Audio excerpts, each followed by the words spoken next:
Sebelumnya, Assalamualaikum warahmatullahi wabarakatuh. Perkenalkan, kami dari kelompok 5 ingin mempresentasikan tentang penalaran moral, hukum, dan estetika. Berikut nama-nama anggota dari kelompok 5, yaitu Yogi Saputra dengan NPM 1801010029. Yang selanjutnya Muhammad Hanafi 1801010031. Selanjutnya saya sendiri Muhammad Dabar Karisma 1801010043. Muhammad Azan Jani 1801010070. Ranti Safitri 1801010053. Selda Dianing 1801010013. Panji Ananto 1501010135. Sadam Gofar 1501010059. Dan yang terakhir Tegar Satria 1501010111. Di sini kita akan membahas moral. Apa sih itu moral? Kata moral berasal dari kata mos dalam bahasa Latin. Bahasa jamaknya mores, yang artinya adalah tata cara atau adat istiadat. Dalam Kamus Besar Bahasa Indonesia, moral diartikan sebagai akhlak, budi pekerti, atau susila. Moral berkaitan dengan nilai baik buruk perbuatan manusia. Pada dasarnya, manusia yang bermoral, tindakannya senantiasa didasari oleh nilai-nilai moral. Manusia tersebut melakukan perbuatan atau tindakan moral. Tindakannya yang bermoral adalah tindakan manusia yang dilakukan secara sadar, mau, dan tahu, serta tindakan itu berkenaan dengan nilai-nilai moral. Tindakan moral adalah tindakan yang menjunjung tinggi nilai pribadi manusia, harkat, dan martabat. Saya akan melanjutkan presentasi dari Dava, yaitu tentang hakikat nilai moral dalam kehidupan manusia. Etika merupakan nilai-nilai dan norma moral yang menjadi pegangan bagi seorang atau suatu kelompok dalam mengatur tingkah lakunya. Etika juga dapat diartikan sebagai kode etik seorang dalam menjalankan atau melaksanakan tingkah laku. Yang kedua, nilai dan moral di antara pandangan objektif dan subjektif manusia. Nilai bersifat objektif. Objektif secara umum adalah tentang keadaan yang sebenarnya tanpa dipengaruhi pendapat atau pandangan pribadi. Nilai bersifat subjektif. Dalam pandangan ini terdapat anggapan bahwa nilai dari suatu tergantung pada orang atau subjek yang menilainya. Yang ketiga, nilai di antara kualitas primer dan sekunder. Kualitas primer. Kualitas primer atau bisa disebut dengan kualitas dasar adalah bagian dari eksistensi objek. Objek tidak ada tanpa adanya kualitas primer ini. Kualitas sekunder. Kualitas yang dapat ditangkap oleh pencadera seperti warna, rasa, bau, dan sebagainya. Kualitas ini terpengaruh oleh tingkat subjektivitas. Namun sebuah nilai bukan kualitas primer maupun kualitas sekunder karena nilai tidak menambah atau memberi eksistensi pada subjek. Yang keempat, metode menemukan dan hierarki nilai dalam pendidikan. Sebagai nilai memiliki polaritas dan hierarki karena beberapa kondisi. Nilai menunjukkan diri dalam aspek positif dan aspek negatif yang sesuai polaritas. Contohnya baik, buruk, indah, jelek, dan lain sebagainya. Nilai tersusun secara hierarki, yaitu hierarki urutan pentingnya. Yang kelima, nilai. Terdapat beberapa ahli yang mendefinisikan mengenai nilai. Adapun menurut Layo 1999, nilai bagi manusia adalah landasan atau motivasi secara dalam bertingkah laku.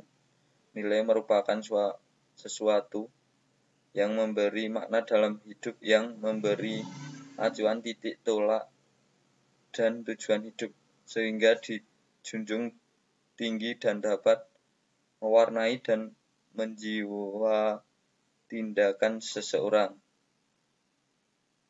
Yang keenam, makna nilai bagi manusia. Nilai merupakan suatu hal yang penting bagi manusia. Pasalnya nilai dipandang dapat mendorong manusia karena dianggap berada pada diri manusia, atau nilai itu menarik manusia karena ada di luar manusia, yakni terdapat pada objek. Untuk itu nilai dipandang sebagai kegiatan menilai. Selanjutnya akan dilanjutkan oleh Azanjani. Yang selanjutnya adalah hukum. Hukum adalah peraturan berupa norma dan sanksi yang dibuat dengan tujuan mengatur tingkah laku manusia untuk menjaga ketertiban, keadilan, dan mencegah terjadinya kekacauan. Hukum yang baik adalah hukum yang sesuai dengan hukum yang hidup atau the living law dalam masyarakat, yang tentunya sesuai pula atau merupakan pencerminan dari nilai-nilai yang berlaku dalam masyarakat tersebut. Etika. Etika secara etimologi berasal dari kata Yunani yaitu ethos, yang artinya watak, kesusilaan atau adat. Secara terminologi, etika adalah cabang filsafat yang mempelajari tentang tingkah laku manusia yang baik ataupun yang buruk. Etika dibagi menjadi dua, yaitu yang pertama etika normatif, yang kedua etika deskriptif. Yang pertama adalah etika normatif. Etika normatif adalah etika yang memberikan penilaian mana yang baik dan mana yang buruk, mana yang harus dikerjakan ataupun mana yang tidak harus dikerjakan. Yang kedua ada etika deskriptif, adalah etika yang hanya melukiskan, menggambarkan, menceritakan apa adanya, tidak memberi penilaian, tidak memilih mana yang baik dan mana yang buruk.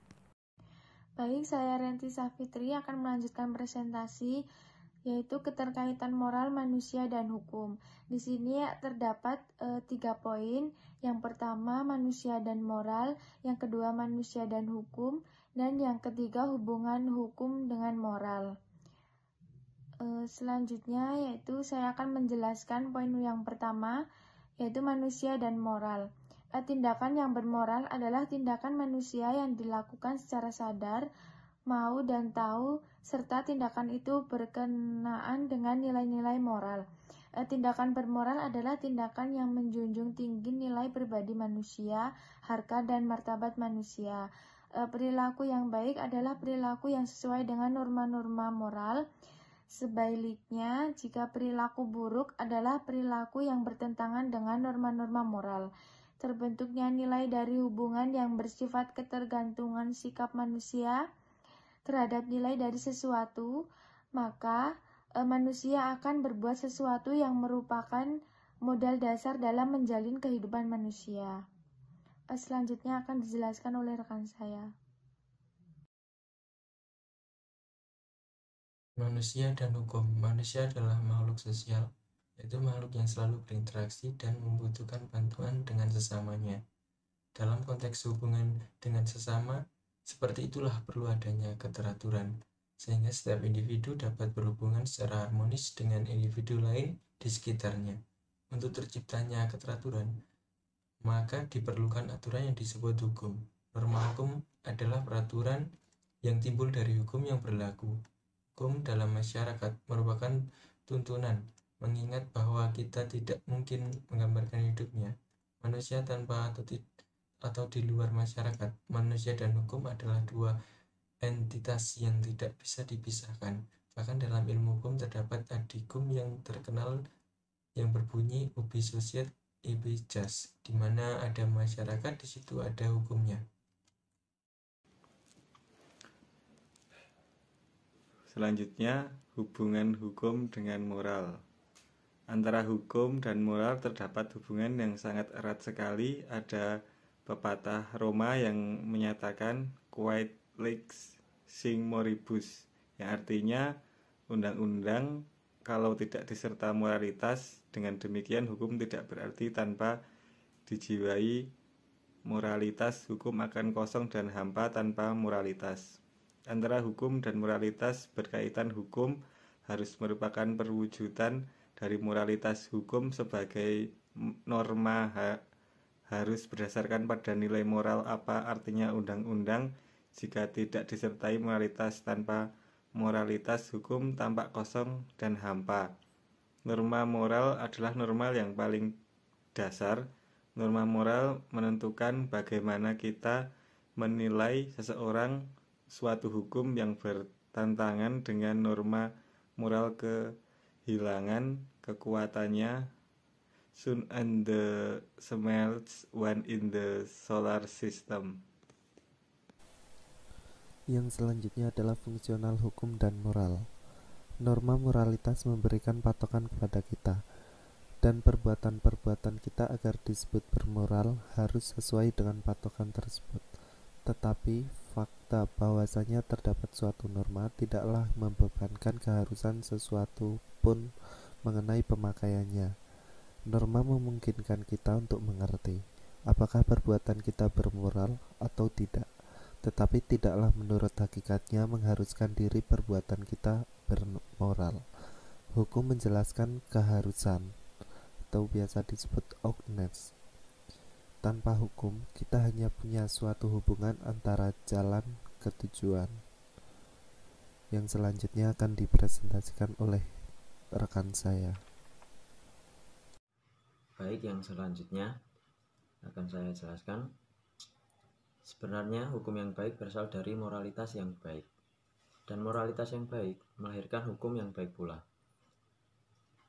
Moral sebagai landasan tujuan hukum.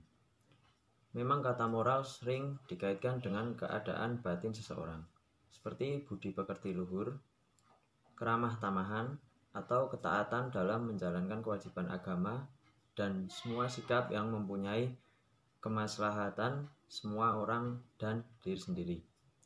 Tidak berzina, tidak suka menfitnah, tidak berkata-kata dusta, suka memberi, bermurah hati, dan suka menolong dalam kesesakan adalah tindakan-tindakan moral.